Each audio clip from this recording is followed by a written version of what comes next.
Elizabeth Mahusai, and I am super pleased for this episode to have my very special guest, Sandy Tutwiler, owner of Tutor Doctor McKinney Frisco. Did I get that right? Or is it Frisco McKinney? Frisco McKinney. Okay, Frisco McKinney.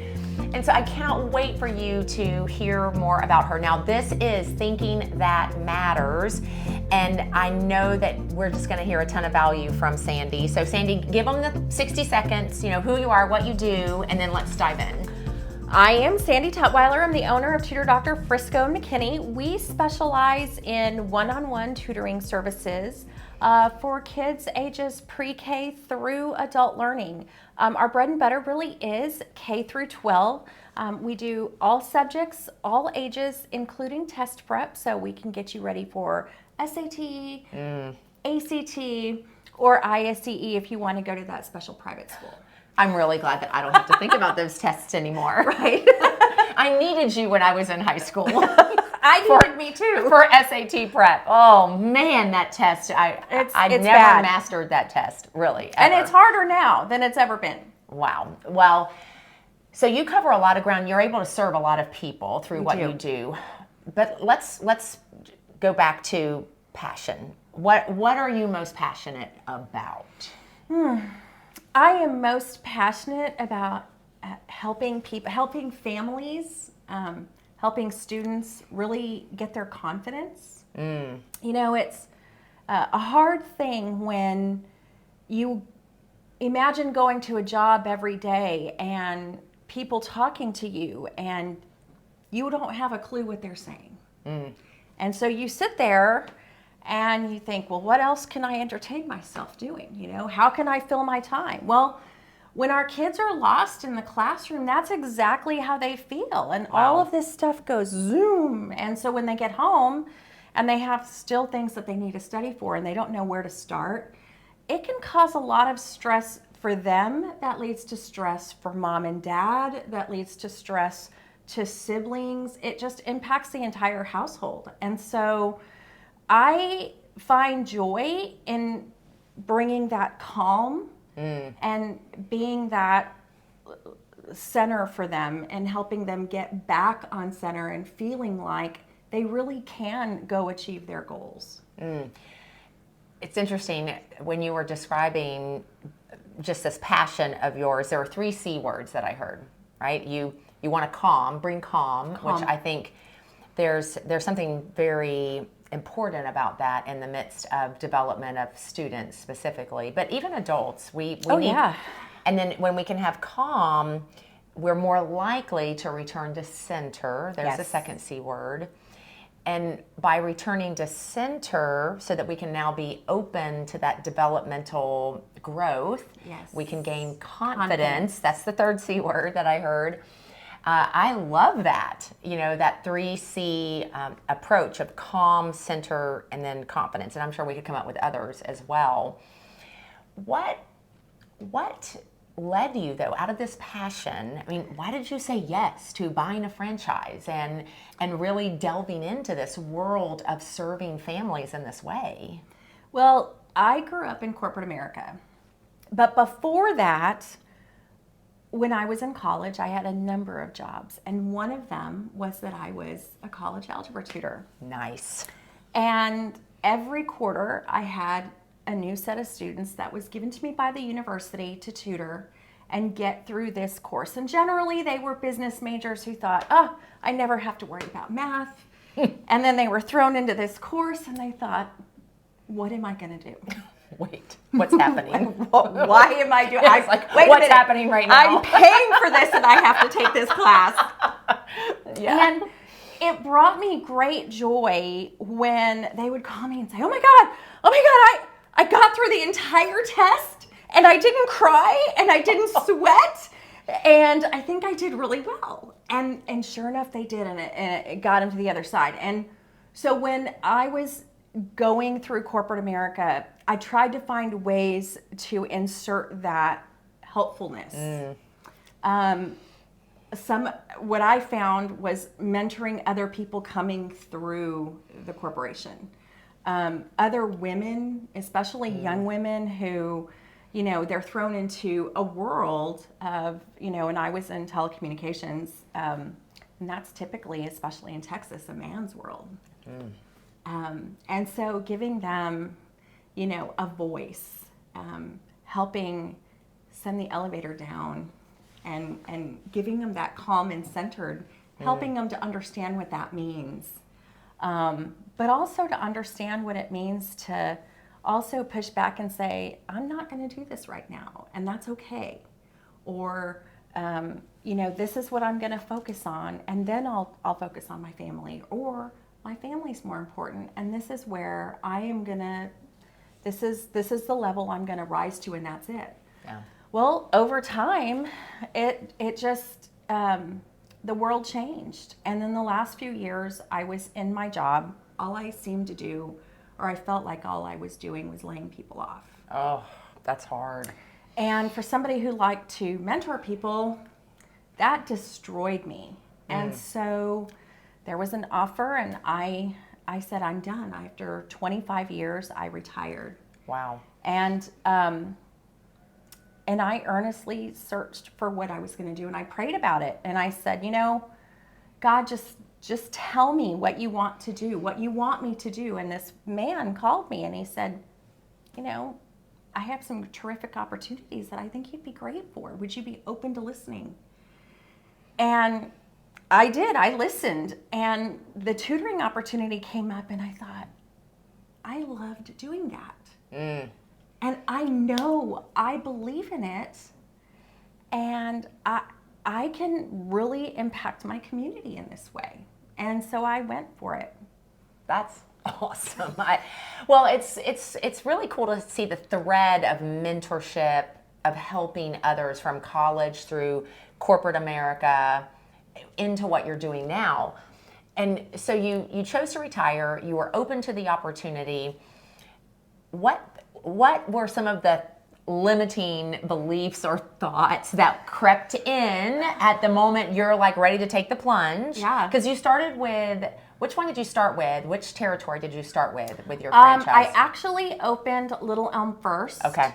And even just opening that one territory in a smaller community, I thought, okay, I will either fail or I will succeed. Right. One of those two. But I will tell you, one of the things and I worked with a transition coach at the time, because I was going from having been an employee and I worked for Enterprise before I worked for AT&T. And so I was a corporate employee for over 27 years. It's a long time. A long time. And so I did not know what it meant to be a business owner, to be self-employed. And I needed to learn that. And I think that's what coaches can help us do, and open our mind to what we don't know.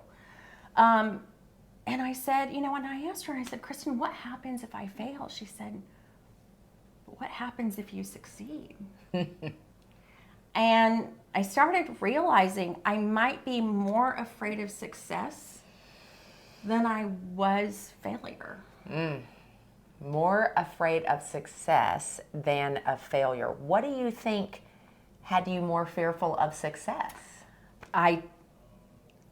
Growing so fast, you don't know what that looks like. And I actually did. So in month 2 of being opened, February of 2020.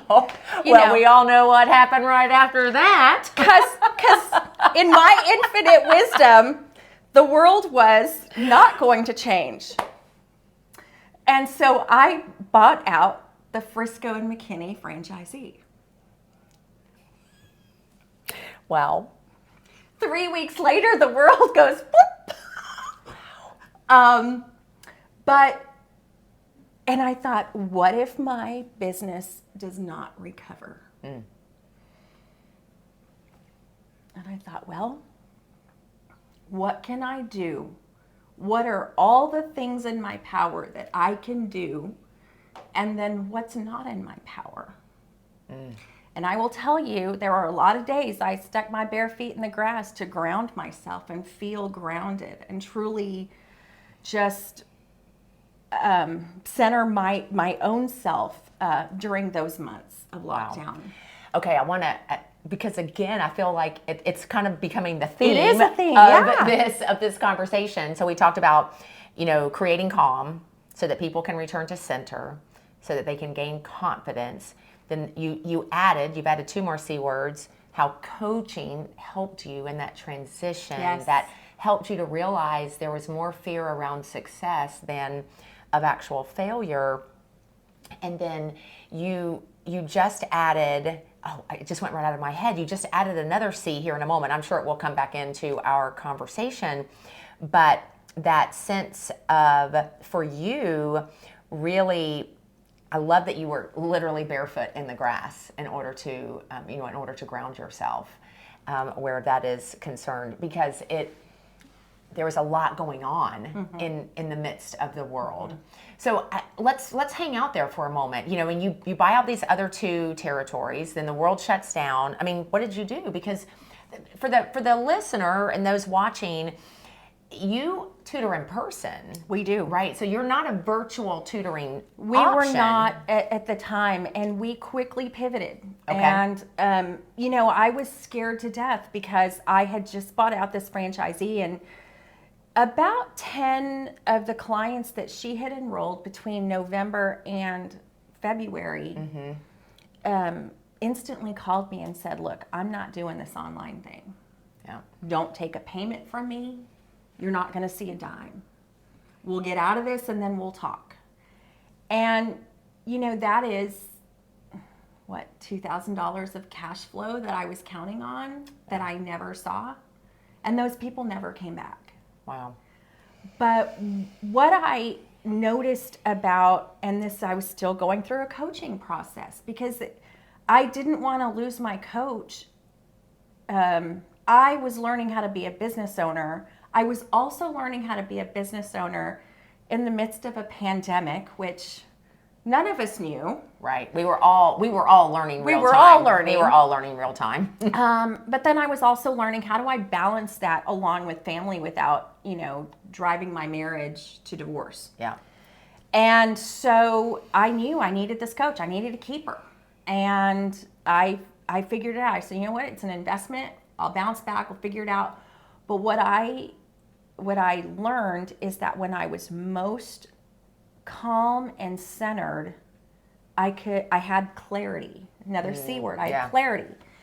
And I started getting into the Facebook groups in my community and just reading about what moms were terrified about in the next school year.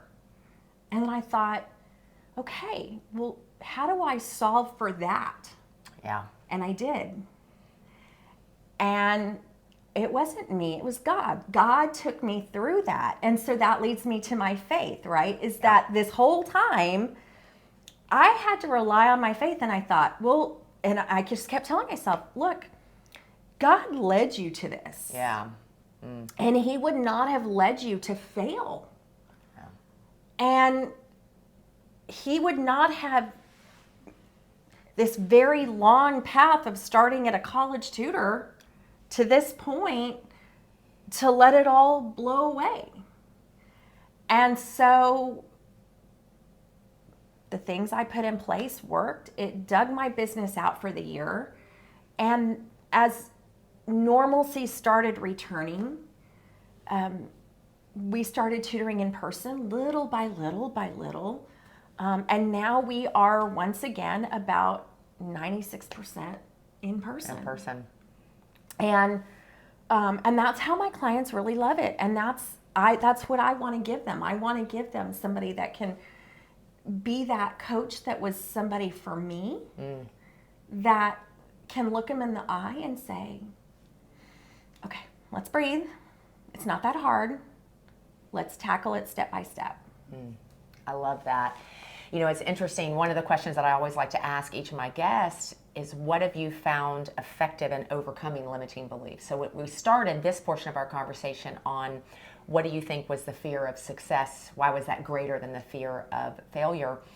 And, but then we get back to, in many ways, you're continuing to find ways to continue to move forward. But something that I heard in there is faith was an important part of you being able to overcome any type of limiting beliefs that would hinder you from having the success that you have had. So in addition to faith, what else, in the sense of that you believe that you've used, whether it's a certain thought or approach that you've taken to really address the limiting beliefs that could have kept you down? Two things. One, I have believed in keeping a business coach. It is incredibly important as a businesswoman to learn the things that I don't know. And sometimes I don't know what I don't know. None of us know what we don't know, right? And That's the challenge of not knowing. It's true. That's like that's why we call it a blind spot, right? Exactly. We are blind to it. I don't know. I do know how to run a business, but there are parts of this I've never navigated. And so having insight into what am I still missing, that is incredibly powerful. The second thing is relying on my faith. Now, I have gotten to be, I think this has been just an incredible gift from God, this business, because it has allowed me to really be a part of my community in ways I never have been. I serve on boards of nonprofits. I get to drive my profits into those nonprofits. I get to drive awareness to the things that matter most to me, which are always going to be matters relating to children and families. And I've kept the belief that pray, and trust. And so Philippians 4:6 teaches us, don't worry about anything, but pray about everything. And it has, I think I shared with you, we were in a devotional group together over the holidays, and I shared with you and the other women that my faith has been an up and down journey, and I think all of ours are. And especially in learning how to navigate being a business owner, the explosive success of the business, where I wasn't ready, and how I navigate that quickly. But then also the explosive success that goes along with having to find employees, having to manage processes and things like that. Something I wanted to ask you about, because I sensed almost like a shift from that passionate piece of you about this your business really helping you to engage the community just in much more deeper and meaningful ways. If you had to attach feeling words, how it makes you feel to be able to give so much to the community, how would you describe that? Oh gosh, it brings me to tears. It makes me feel so proud. It fills my cup. My heart just overflows with love, and it allows me to pour that love into those projects and into those nonprofits and into those kids. And it would be important for you to know that you also won a Community Crusader Award at your. Tell us about that. That was at a recent conference, right? Yes, in 2023. In 2023. Okay. Yes. So, Tutor Doctor is a worldwide franchise. Wow.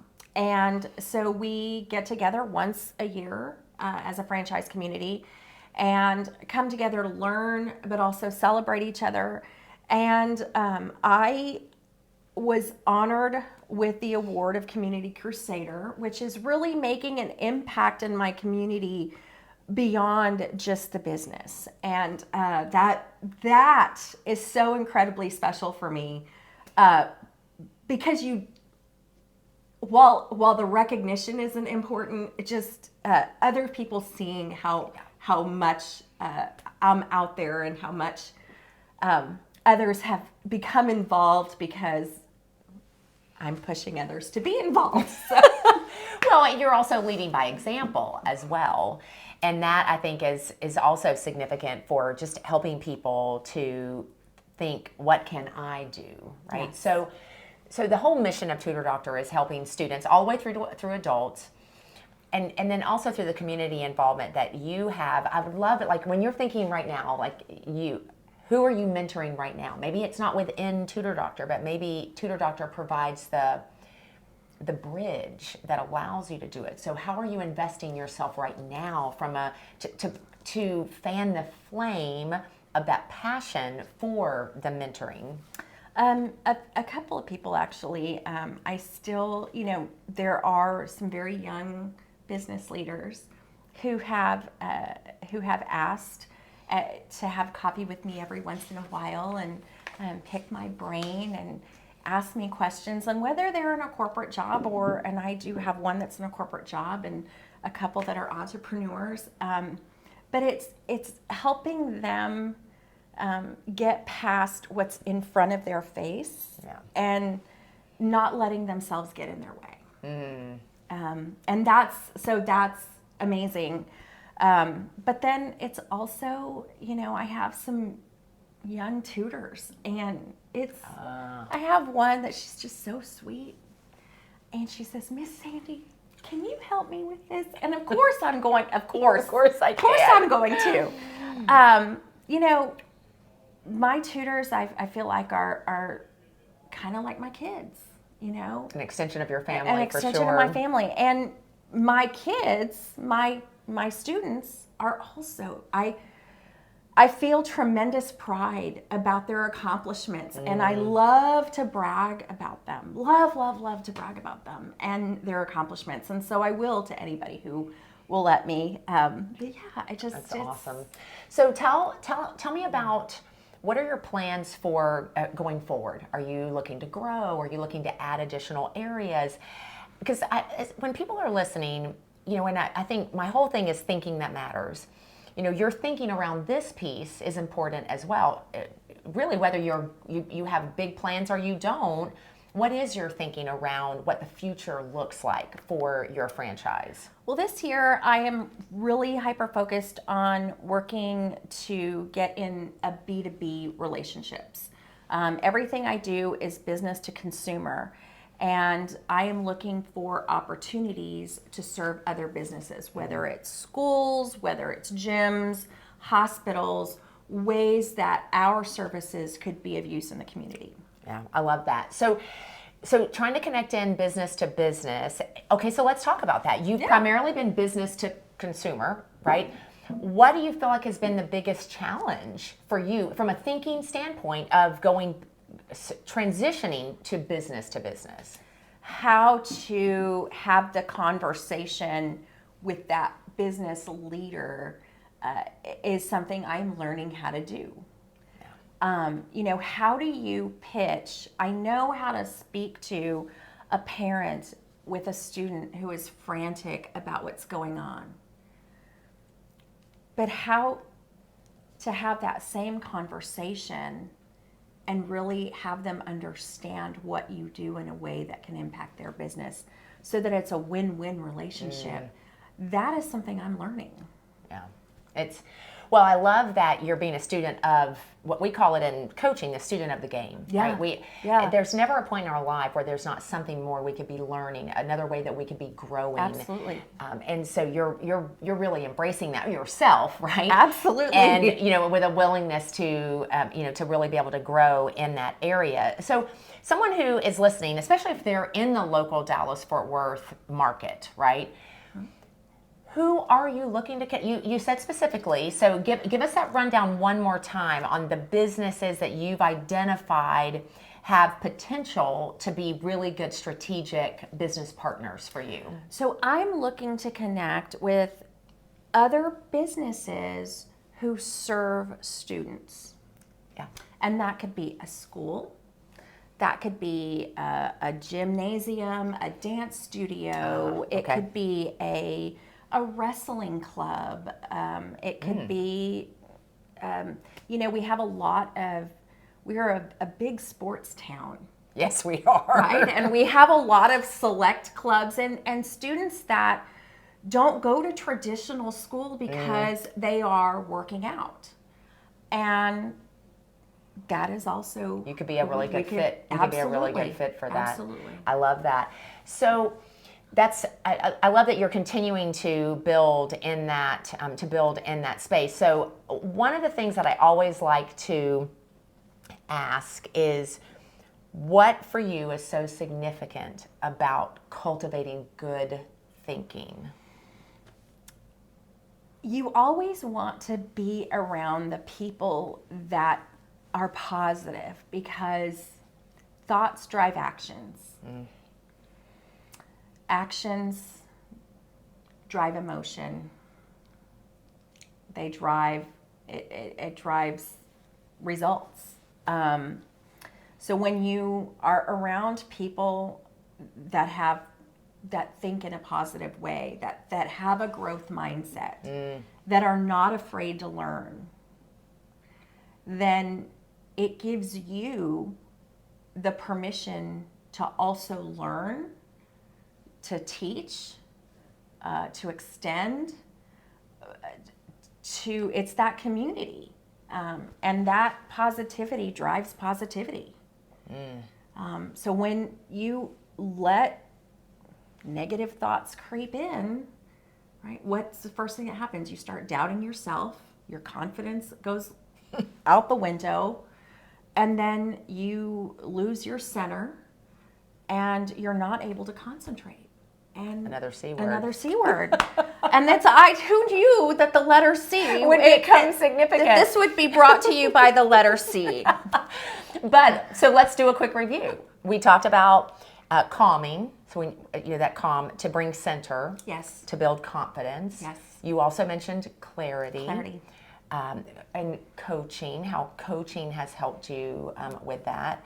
I don't know that you necessarily said it specifically, but it has allowed you to really concentrate on the things that matter most. Yeah. Community is another C word. And that's the biggest one, right? I mean, the fact that it's your business has really allowed you to connect in with the community, I think, is just amazing. So many really cool C-themed words that I never know. And I didn't plan this, by the way. Yes. Well, it's part of what happens as we start having conversation, and that theme ends up developing. And I would say probably for me, the thing that I heard from you, in a sense, if we were to think of it as a wheel, and we have C words all around the wheel, the center that from which all of those spoke out would be your faith. Yes, absolutely. Strong, 100%. And that, I think, is important. So give them one last closing statement of why you believe cultivating thinking that matters is so important. Because it drives action, it drives results, it drives positivity, and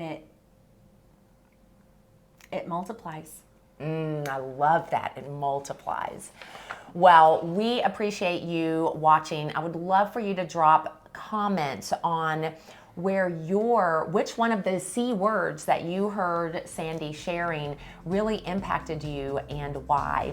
And we so want to challenge you, another good C word. Yes. To really cultivate thinking that matters, because when you cultivate thinking that matters, you can live a life that matters.